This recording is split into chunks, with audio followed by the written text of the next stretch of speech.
o zasvojenosti govorimo takrat, kadar začnejo druga področja, a ne druga pomembna življenjska področja te osebe trpeti zaradi neke aktivnosti. Pogosto je to, recimo, da se spremeni ritem spanja, da začne šolski uspeh zaradi tega pešati, da se oseba manj druži z vrstniki, kakor se je prej, da opusti kakšne hobije.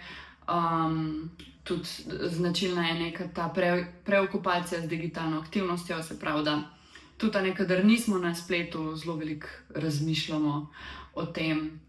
In opuščanje tako nekih drugih pomembnih življenjskih področji, obveznosti, oseb ali pa aktivnosti, to so neki taki pomembni znaki. Ponavadi se pa to, vsaj pri mladostnikih, zelo izrazito pokaže najprej na šolskem uspehu, ni pa nujno, ni pa to pravilo.